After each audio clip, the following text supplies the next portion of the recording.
बुलंदशहर पहुंचे आम आदमी पार्टी के राज्यसभा सांसद संजय सिंह। कृषि कानूनों के खिलाफ यूपी यात्रा कर रहे हैं संजय सिंह, कार्यकर्ताओं को कर रहे हैं संबोधित। 28 फरवरी को मेरठ में होने वाली किसान महापंचायत के लिए संपर्क कर रहे इसे अरविंद केजरीवाल करेंगे संबोधित। बुलंदशहर के बाद अलीगढ़ के लिए रवाना होंगे संजय सिंह।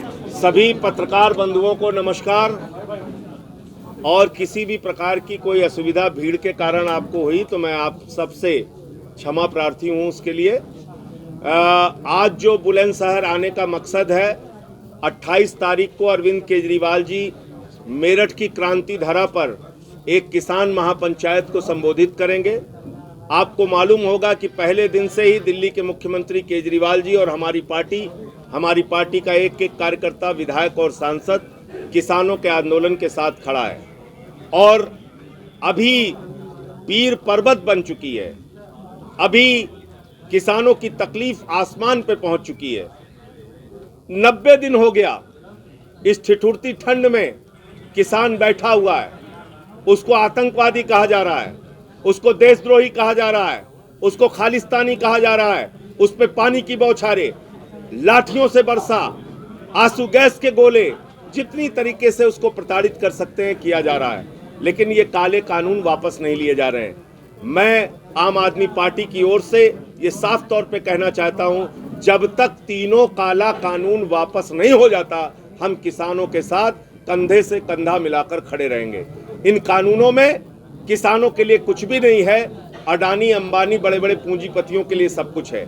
ये कानून हिंदुस्तान के किसानों के लिए नहीं, बल्कि अपने 4 पूंजीपति मित्रों के लिए मोदी जी ने बनाया है, क्योंकि इसमें कॉन्ट्रैक्ट फार्मिंग है, यानी बड़े बड़े पूंजीपतियों को किसान की जमीन का मालिक बना दिया जाएगा।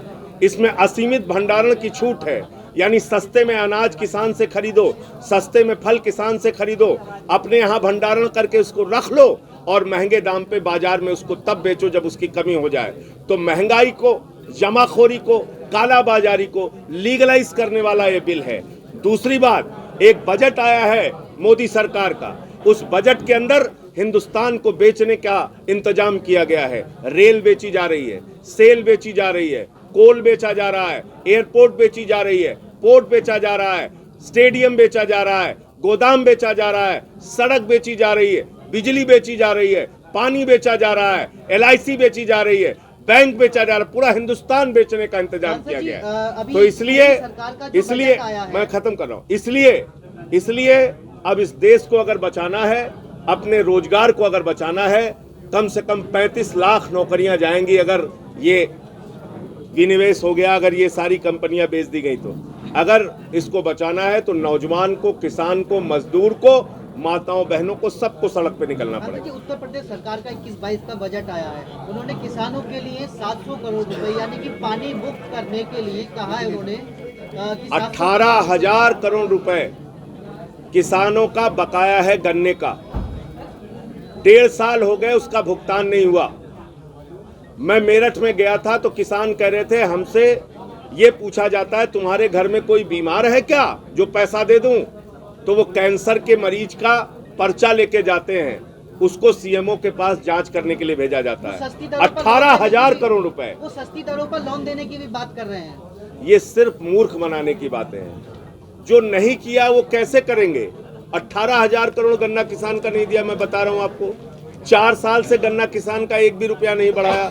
डीजल का दाम बढ़ गया, सिंचाई बढ़ गई, खाद का दाम बढ़ गया, मजदूरी बढ़ गई, लेकिन गन्ने किसान का 1 रुपया भी नहीं बढ़ाया गया। तो कैसे उसकी आय दोगुना हो गई? वो ये कह रहे हैं कि जो मंडी स्तर पर जो वो कुछ नहीं कह रहे हैं, वो सिर्फ झूठ बोल रहे हैं। किसान को जो ब्लॉक पर एक समितियों का गठन किया जाएगा ताकि किसान, वो सिर्फ लफाजी कर रहे हैं और झूठ बोल रहे हैं। मैं आपको आंकड़ों के साथ सच्चाई बता रहा हूँ, और सच्चाई ये है कि 18,000 करोड़ रुपए गन्ना किसानों का नहीं दिया गया। सच्चाई ये है कि आप पत्रकार हैं, बुलंदशहर के किसानों से जाके पूछिए, क्या उनको धान का सही दाम मिला? क्या उनको गेहूं का दाम सही मिलता है? क्या उनको उनके फल और उनकी सब्जियों का दाम सही मिल रहा है? नहीं मिल रहा है। सांसद जी, कल किसान नेता खुद जो है नरेश टिकैत यहाँ आए थे, उनके द्वारा ये अपील की गई किसानों से, निर्दलीय प्रत्याशी को आप आगामी पंचायत के चुनाव में चुन लें। ये क्यों ना समझा जाए कि विपक्ष किसानों के मुद्दे को खुद भुनाकर। देखो, मैं तो इसका एक ही रास्ता बताता हूँ, सारे विपक्ष को फेल कर दे मोदी जी, तीनों ये काला कानून वापस ले लें, कोई विपक्ष बोल ही नहीं पाएगा। मतलब तुम सारे नाकारापन करो। ये कोई संत सभा ने नहीं पास किया है, एक पॉलिटिकल पार्टी ने जिसके 300 सांसद हैं उसने ये बिल पास किया है। तो उसके खिलाफ राजनीतिक दलों को बोलना उनका राजनीतिक धर्म है, नैतिक धर्म है, और इस देश के अगर वो रहने वाले हैं, अन्नदाताओं का दिया हुआ खाते हैं, तो उस नाते भी धर्म है। मैं तो ये कहता हूं बार बार, जानवर भी जिसका दिया हुआ खाते हैं उसके प्रति वफादारी निभाते हैं। ये सरकार जानवरों से बदतर हो गई है, ये सरकार कपूत हो गई है। सपूत संपत्ति बढ़ाते हैं, कपूत संपत्ति बेचते हैं। ये लोग संपत्तियां बेचने पे लगे हुए हैं। जो 130 करोड़ हिंदुस्तानी की संपत्ति है वो किसी मोदी जी की या योगी जी की संपत्ति नहीं है। तो अभी भी वक्त है, सरकार जाग जाए और ये काला कानून वापस ले, वरना 28 तारीख को और उसके आगे भी हम लोग किसानों के साथ पूरे तरीके से खड़े थे, खड़े हैं और खड़े रहेंगे। 2022 को लेकर आम आदमी पार्टी क्या सोचती है? 2022 के अंदर चुनाव हम लोग लड़ेंगे, 403 जो विधानसभा सीटों के ऊपर, और हम उस चुनाव की तैयारी अभी जब किसान आंदोलन का जैसे ही खत्म होगा उसके बाद उसमें और कायदे से जुटेंगे। अभी हम अपने संगठन निर्माण आदि काम में लगे हुए हैं। ताजा और रोचक खबरों के लिए यूं ही जुड़े रहें हमारे साथ, और हाँ, हमें सब्सक्राइब करना ना भूलें। नीचे दिए बेल आइकन को जरूर प्रेस करें।